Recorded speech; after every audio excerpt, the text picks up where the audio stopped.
Everyone keeps saying that agentic AI is a future, but 90% people don't even know the difference between generative AI, AI agent, and agentic AI.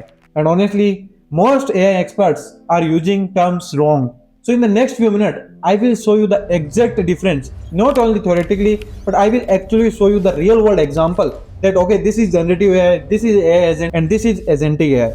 So what is generative AI? See, as a user, whenever you ask anything to generative AI, what it will do, it will give you the response. Like whenever you're asking something, it will respond you in form of maybe text, image, or code. So it's like having a person who will talk to you only when you ask the question, and it will only respond to your answer. It will do nothing. Let's take a real example. Maybe you are planning a trip.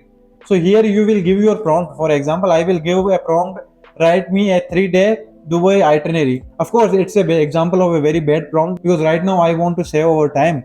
But you have to write like a very good prompt for that. But this is just an example of generative AI, right? By the way, if you want to learn about prompt engineering, I have created like a great video you can check out on my channel.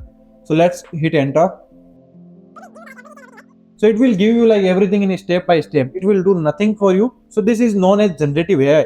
It will generate for you. What it will generate? Everything you will ask. I hope you now understand what is generative AI. Because the next thing is AI agent. So today we have to understand what it really is, right? So whenever as a user you ask anything to AI agent, now instead of just answering, it can do things for you. And how it can do the things? Using external tools, right? It have memory. Because of the external tool, it can like produce results for you. It can do things for you. An example can be booking a meeting, analyzing data, sending a report, sending an email. And for doing the things, it needs some tools. For example, booking a flight need a search web, right? Calling APIs to flight, right? And writing files like in code, you need access to your like files. So for that, you will need tools. So in generative AI, you can only generate answers, but in AI agent, not only you can generate answers, but in this case, AI can also do work for you. It's like now our human not only answer, they can also do the things. You can ask them to bring a glass of water. You can ask them to open the door, right? Like the person can do the work. Same thing happening here. AI agent now can do the work. Not only answer your question, but really doing the work. Let's understand this through the example of our Dubai trip, right? Instead of just asking me like 3 days itinerary, I will ask that, okay, plan a Dubai trip, find like hotel under $200 because that's my budget, compare flights and show the best options. At that thing, you will see that it will now searching the web, as you can say, searching Dubai flights from Jaipur because it's no, I am from Jaipur, right?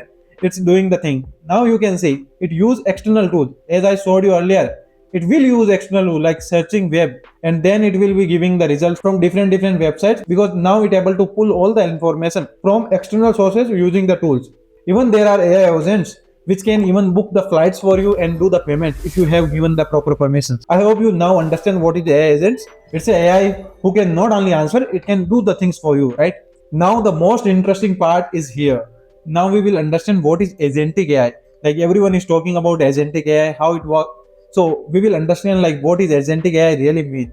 Let me explain you agentic AI in a simple words. When multiple agents come together and coordinate with each other to complete a task, it's called agentic AI. So all of them will be combined and working together to complete a task. Maybe you are a startup owner and the higher level goal is to increase the sale. So if you have given that goal to a AI agentic system, first of all, it will plan and break the task. After that, it will assign every task to a AI agent. Like for doing research, it will have a AI agent who will be doing the research only. For creating content, there will be another agent. For replying emails, there will be another agent. So it will be having like multiple agents. It's like having an entire workflow. And let me show you a very cool example of agentic AI is OpenClaw. I don't know if you know about OpenClaw or not, but it's a very cool thing. It's like having a lot of AI agents together and you can work with them. Like I have set up OpenClaw on my VPS and I can control from my mobile phone. I can message him and it can do like a lot of things for me. It can do research for me. It can come up with ideas for me. It can write emails for me. It can answer my customer emails and a lot of things. And a lot of people are automating their startup. There are like real humans who are automating their startup using OpenClaw. If you want to know more about OpenClaw, I have created literally 3 videos for this. OpenClaw is literally right now world best agentic AI system and it's acquired by OpenAI. So you should learn more about this tool. You can check out my videos for that. But this is a very great example of agentic AI system. So I hope you understood what is the like difference between generative AI, AI agents, and agentic AI. If you have any doubt, let me know in comment section. There are a lot of videos available on this YouTube channel, so make sure to subscribe this channel and watch all the other videos, because all of the content is related to AI, which can help you to grow like crazy in 2026, right?